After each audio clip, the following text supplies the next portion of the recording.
Chapter 14. Something about that woman. The boy had long since gone to bed, and Wade was out on watch. Dylan sat in the living room, examining the smooth, light brown wood of his crossbow for any small cracks or twisting before waxing the string. In the kitchen, Skye mixed up a batch of chocolate chip cookies as a surprise for Jessie with some chips Wade scrounged from one of the neighbors. These last few days had been quiet ones. Dylan's side continued to heal. He stayed close to the house as he promised.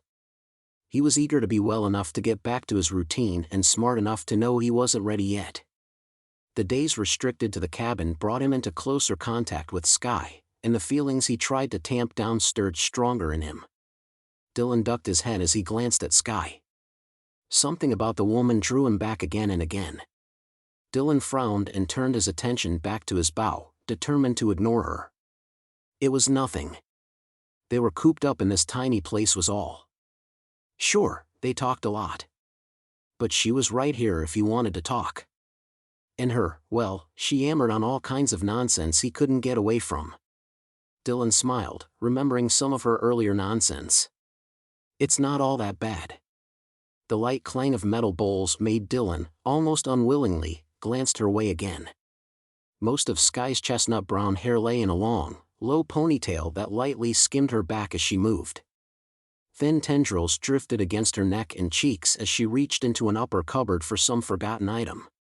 Tonight, she wore a long, blue dress. Something about it reminded Dylan of clothing his grandmother would have worn. But it didn't seem matronly at all on Skye's generous curves. His gaze skimmed over her again. It looked dang fine was what it looked. Skye confidently moved as she went about her work. Dylan wondered if that was what attracted him. It was a trait he admired. Even when the girl learned something new, she had this sure way of going about it. Like she just knew she would get the hang of it.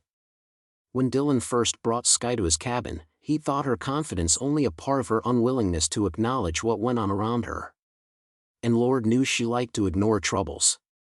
But he'd soon figured out it wasn't an overconfidence to her situation, but a certainty she would do her best. He admired that. He had from the beginning. Dylan's mind drifted to one of the first times he'd seen her. He and Wade had been in town, leaned up against the rough brick exterior of the local diner watching the people of Colton go about their business. The scent of Salisbury steak floated to Dylan. What he would have given for a little cash to sink his teeth into the rich meat and potatoes smothered with gravy. He'd been so hungry, he could almost taste it. Bored or nervous, Dylan chewed at his thumbnail as Wade pointed out different people who amused him. Wade's laughter barked out, again and again, causing more than a few people to glance their way. Wade's laughter could carry a fair distance. Dylan snorted his amusement over his brother's comments as he looked over the busy street. For them, coming to town held the same entertainment as going to a movie did for those with more money. He and Wade usually stuck to the mountains, away from the judgmental eyes of the townsfolk. Though the Cole family had been around as long as the hills Dylan grew up in, their good reputation had waned several generations ago, and now, it was non-existent. Their dad ended it. Dylan noticed the anxious glances thrown their way. He looked at his brother and himself, seeing their lazy stance and torn clothing from the passers-by's point of view. They weren't doing anything to make the family's reputation any better, they never had. Dylan lowered his head and practically snarled as he stared down a suit-clad man who challenged him with a long look. Only after the man tightened his grip on the woman beside him and hurried along was Dylan satisfied. He scoffed. Who'd want a skinny thing like that anyway? Dylan sometimes wished the Coles weren't looked down on, but there wasn't a whole lot he could do about it.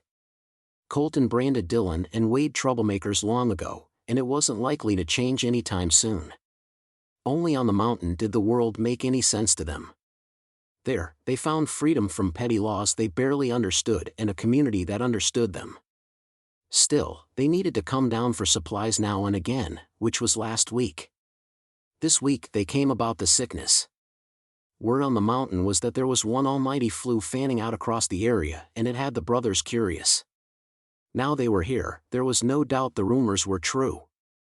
Sick people formed a line out the doc's office door at least 20 deep, and some looked like they were hanging on by a thread. Coughing, many sat on the ground, their weakened bodies bowed, as they waited. Dylan watched as the townsfolk actively avoided looking at the long line of Doc Kinder's patients. People were scared of the disease. "We need to find out more about this flu," Dylan said, "so we can tell the others." Wade nodded in agreement.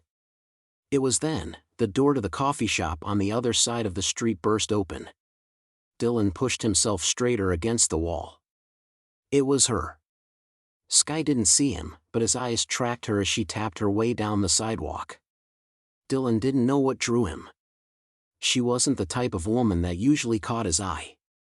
He found high heels ridiculous, her outfit too professional for his taste, and her face and hair overly made up. Still, he couldn't help wondering what a change in clothing and a little musing up would do. Wade noticed Dylan's unwavering stare Skye's way. "Little brother," he laughed, "that woman ain't for you." Dylan sent Wade an irritated look before scraping his eyes over Skye again and turning for the sidewalk. "I can still look," Dylan mumbled as he stole one last glance over his shoulder. There was something about that woman. The smack of a wooden spoon against a steel bowl drew Dylan's attention back to the present, and he smiled. Even then, he known she was different.